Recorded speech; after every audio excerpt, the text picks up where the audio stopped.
Welcome to ज्ञान factory. आज हम स्टार्ट करने वाले हैं प्रैक्टिस सेट 6.1 क्लास 8 का लेक्चर नंबर 3। लेक्चर नंबर 1 और 2 में मैंने ऑलरेडी 6.1 के 1 से लेकर 5 तक के सम सॉल्व कर दिए हैं। तो अगर आपको इनके बीच में कुछ भी डाउट है तो आप जाकर अपने प्लेलिस्ट में चेक कर सकते हो। और ज्ञान फैक्ट्री के प्लेलिस्ट में ये लेक्चर नंबर 1 और लेक्चर नंबर 2 ऑलरेडी अपलोडेड है, वहाँ पर ये सारे सम्स आपको मिल जाएंगे। आगे हम करेंगे क्वेश्चन नंबर 7 से। क्वेश्चन नंबर 7 आप स्क्रीन पे देख सकते हो, m² -23m into 120। As I told you, first of all आप क्या करोगे, फर्स्ट नंबर का मल्टीप्लाई लास्ट में, करेक्ट। लास्ट फर्स्ट टर्म में कोई नंबर नहीं है तो क्या है, 1 multiply by 120 is 120 only, correct.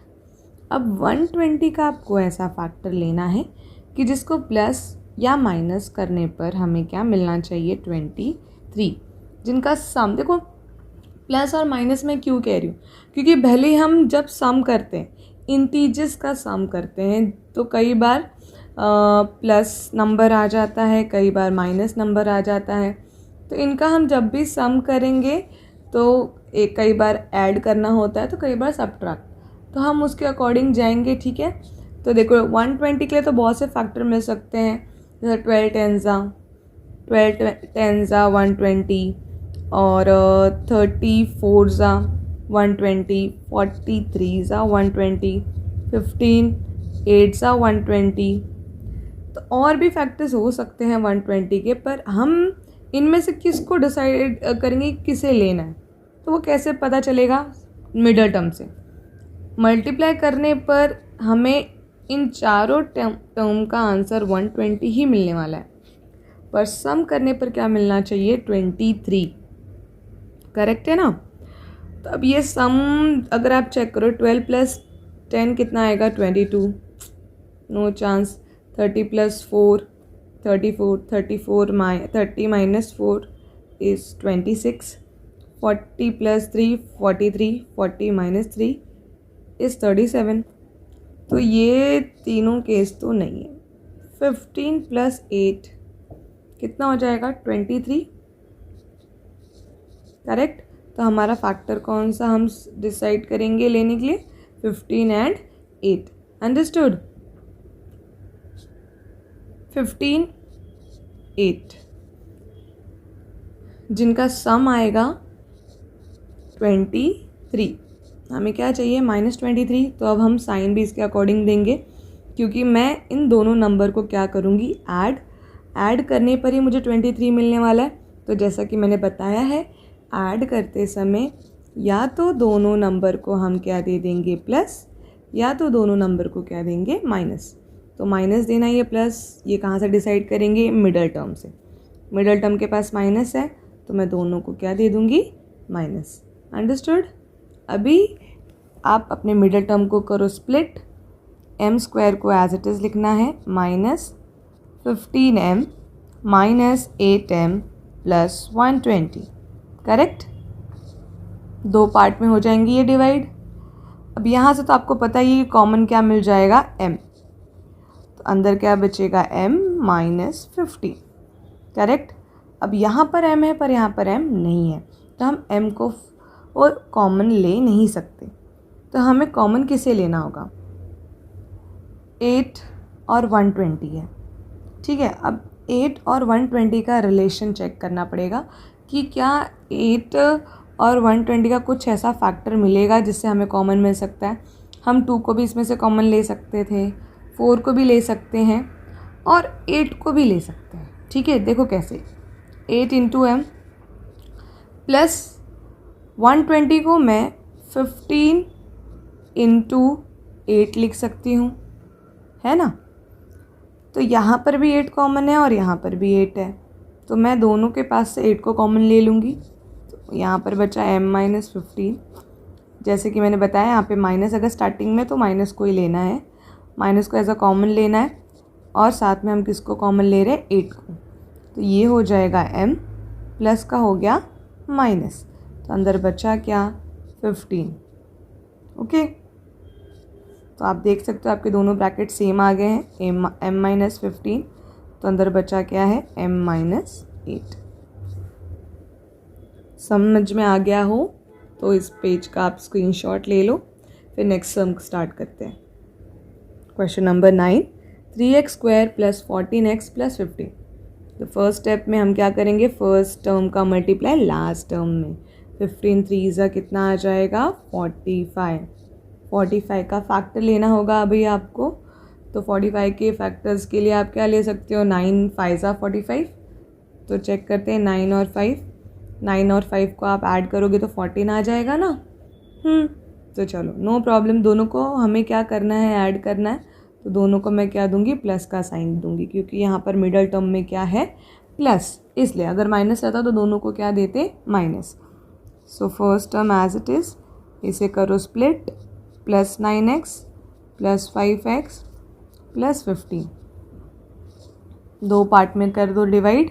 यहाँ से देखो कॉमन x तो आएगा ही, पर यहाँ पर नंबर भी है, तो हम नंबर को भी कॉमन ले सकते हैं अगर वो सेम नंबर से डिविजिबल है तो 3 तो 3 से ही होगा, और 9 जो है वो 3 से डिविजिबल हो सकता है ना, 3 3 ज़ा 9।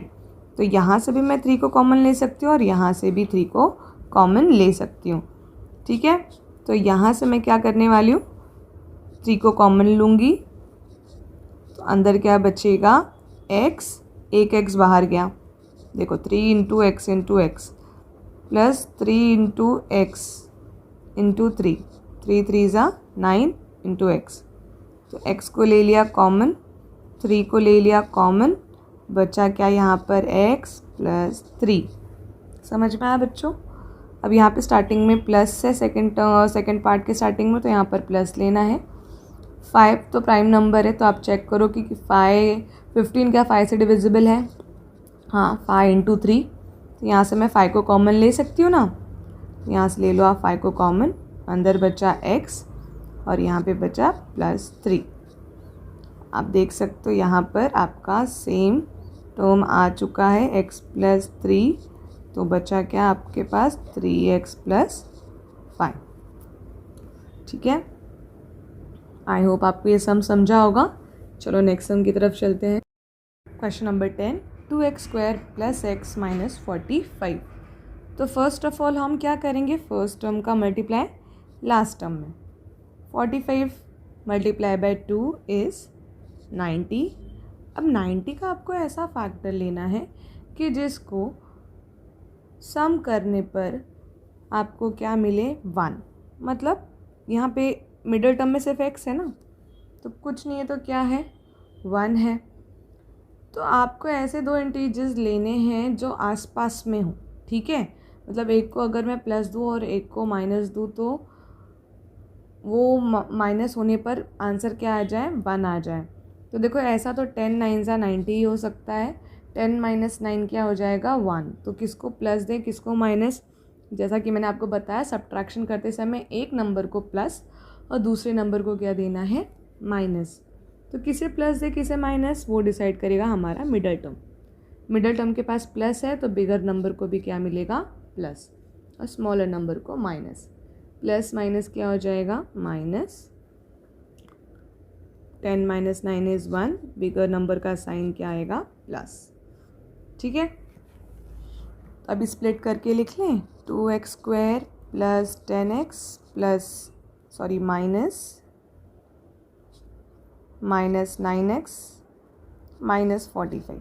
ठीक है, अब इसे दो पार्ट में डिवाइड कर लो। दो पार्ट में डिवाइड करते वक्त अब आपको यहाँ से देख सकते हो यहाँ पर x तो है ही, तो x तो कॉमन आएगा ही, साथ ही साथ यहाँ पर क्या है 2 और यहाँ पर है 10। तो हम 2 को कॉमन ले सकते हैं बिकॉज 10 भी 2 से डिविजिबल है। आप 10 को 2 इंटू 5 लिख सकते हो, तो यहाँ से भी 2 कॉमन आएगा और यहाँ से भी 2 कॉमन आ जाएगा। ठीक है, तो यहाँ पे मैंने ले लिया 2 को कॉमन, अंदर बचता है x प्लस ये है 5 x ऑलरेडी जा चुका है। अब यहाँ स्टार्टिंग में माइनस है तो मैंने माइनस को तो कॉमन लेना ही है। अब 45 है, 45 का 9 के साथ रिलेशन है ना, 45 9 से डिविजिबल है क्या चेक करो, 9 5 ज़ा 45 है, यहाँ से मैं 9 को कॉमन ले सकती हूँ। यस, 9 को यहाँ से कॉमन ले लिया तो यहाँ पर क्या बचेगा x। क्योंकि मैंने माइनस को कॉमन लिया है तो ब्रैकेट के अंदर के सारे साइंस क्या हो जाएंगे, चेंज। जो प्लस है वो क्या हो जाएगा, माइनस, और जो माइनस है वो हो जाएगा प्लस। तो यहाँ दोनों ही माइनस थे तो दोनों क्या हो जाएंगे, प्लस। ठीक है, ना you can see common terms, x + 5 common मिल रहा है आपको, तो अंदर क्या बचा, 2x - 9। ठीक है बेटा, समझ में आया हो तो इस स्क्रीनशॉट ले लो इसका। चलो नेक्स्ट सम पे चलते हैं। Question number 11, 20x² - 26x + 8। बहुत इजी है। फर्स्ट टर्म का मल्टीप्लाई लास्ट टर्म में, 28 ज़ा 160। अब 160 का फैक्टर लेना है जिससे आपको क्या मिल जाए मिडल टर्म में, 26। तो देखो ज़्यादा सोचने की ज़रूरत नहीं। 16 10 ज़ा 160, 16 + 10 26। तो मुझे ऐड करना है तो दोनों को सेम साइन देना होगा। सेम साइन में या तो प्लस या तो माइनस, तो प्लस देंगे या माइनस। मिडल टर्म को देखो, मिडल टर्म में माइनस है तो दोनों को ही क्या दोगे, माइनस। ठीक है, सो यहाँ पे हुआ 20x² - 16x - 10x + 8। Okay, now divide the terms. यहाँ से अब आप देख सकते हो आपको x तो कॉमन मिलेगा। इसके पहले जो भी सम्स कर रहे थे ना, तो जो उसमें से स्मॉलर नंबर होता था उसका फैक्टर ईजिली आपको मिल जाता था दूसरे नंबर के साथ भी। लेकिन यहाँ पर थोड़ा सा प्रॉब्लम होगा। यहाँ पे 20 ऑलरेडी 16 से बिगर नंबर है और 20 और 16 दोनों सेम टेबल में सेम नंबर से डिविजिबल तो हैं, पर 20 के टेबल में 16 नहीं आएगा और 16 के टेबल में 20 नहीं आएगा। तो हम क्या करेंगे, डिविजिबिलिटी के साथ जाएंगे। जैसे कि 4 और 16 ये दोनों 16 एंड 20 दोनों ही 4 के टेबल से डिविजिबल है। 4 × 5 × x × x, x² को हम x × x लिख सकते हैं। 16 को 4 × 4 लिख सकते हैं और यहाँ पे तो x है ही। ठीक है, चलो सेकंड पार्ट का भी कर लेते हैं। 10 और 8 दोनों ही 2 के टेबल से डिविजिबल हैं। 2 × 5 × x + 2 × 4, करेक्ट। अब हम यहाँ पे देखते हैं कॉमन क्या मिल रहा है। यहाँ पे 4 कॉमन है और x कॉमन है। यहाँ पे 5 है, यहाँ पे 4 है, तो इनको हम कॉमन नहीं ले सकते। तो कॉमन क्या लेंगे, 4x। अंदर बचता है 5x - 4। x बाहर जा चुका है। अब यहाँ पर देखते हैं, यहाँ पे स्टार्टिंग में माइनस है तो माइनस लगा लो। 2 कॉमन है ना, 2 लिख लो। अंदर क्या बचा, 5x। अब क्योंकि माइनस को कॉमन लिया है इसलिए साइन हो जाएंगे चेंज। प्लस का माइनस, यहाँ पे माइनस का तो प्लस हो ही चुका है और क्या बचा, 4। देखो सेम टर्म्स आ गया। ये क्वेश्चन करने में थोड़ा सा दिमाग लगाना है क्योंकि यहाँ पे थोड़ा सा नंबर क्या है, बड़ा है। हाँ, कॉमन लेने में आपको थोड़ी सी परेशानी होगी, बस थोड़ा सा ध्यान दोगे तो ज़रूर आ जाएगा। तो सेम टर्म सेम ब्रैकेट को एक बार लिख लो। 5x - 4 बचा क्या, 4x - 2। समझ में आया? तो नेक्स्ट सम करें अभी। स्क्रीनशॉट ले लो इसका। Question number 12, 44x² - x - 3। तो 44 को देख के डरने की ज़रूरत नहीं है। फर्स्ट टर्म का मल्टीप्लाई लास्ट टर्म में करोगे तो आपको मिलेगा 132। तब आप बोलोगे मिस 132 का फैक्टर लेना तो वो मुश्किल है, हमें इतना टेबल नहीं याद है। तो कोई प्रॉब्लम नहीं है, हम क्या करेंगे, इसको फैक्टराइज करेंगे। ठीक है, फैक्टराइज करना आपको आता ही है। 2 × 6 = 12, 1 रिमेन, 2 × 6 = 12, 2 × 3 = 6, 2 × 3 = 6। फिर लेंगे 3, 3 × 1 = 3, 3 × 1 = 3। ये फिर तो 11 से ही जाएगा। अब आप देख सकते हो यहाँ पर, तो इनका 2 सेट बनाना है। 2 × 2 = 4, 4 × 3 = 12। देखो आपको ऐसे फैक्टर लेने हैं जिसको ऐड या सब्ट्रैक्ट करने पर आपको क्या मिले, 1। तो ये रहा 12 और ये ऑलरेडी है 11। तो अगर 12 को हम दे दें माइनस और 11 को प्लस, प्लस माइनस तो माइनस होगा और माइनस करने पर आंसर क्या आ जाएगा, 1। मतलब अगर हम इनको इंटीजर्स बनाएं, ठीक है, इनको अगर सब्ट्रैक्ट करें तो सब्ट्रैक्ट करने के केस में मैंने क्या बताया, एक नंबर को प्लस और एक नंबर को माइनस। किसे प्लस देना है और किसे माइनस, मिडल टर्म बताएगा। मिडल टर्म के पास माइनस है तो बड़े नंबर को माइनस, छोटे नंबर को प्लस।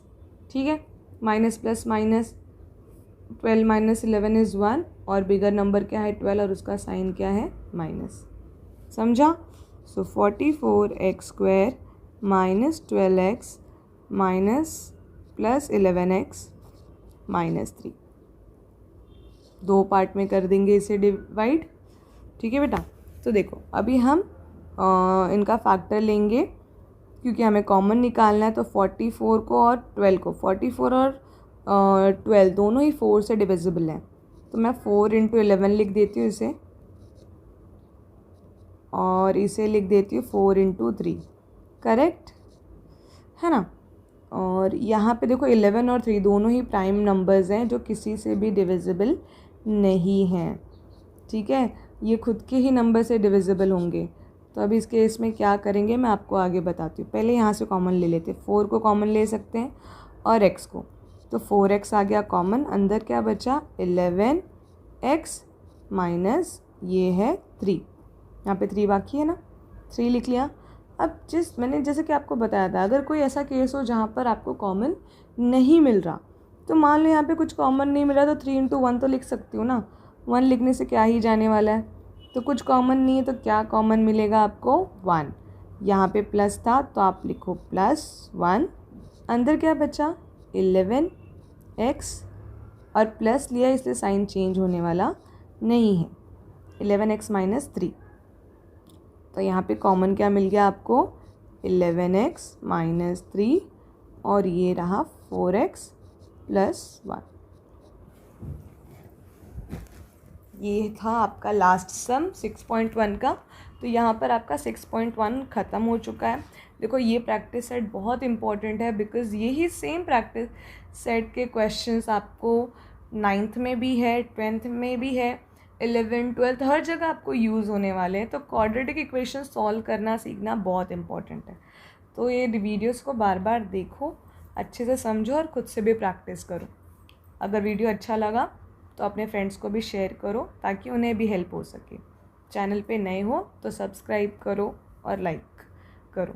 ठीक है, मैं जल्दी ही नेक्स्ट 6.2 का लेक्चर वीडियो अपलोड कर दूँगी, तो उसके लिए बेल आइकन प्रेस करके रखो ताकि आपको नेक्स्ट वीडियो का नोटिफिकेशन जल्दी मिल सके।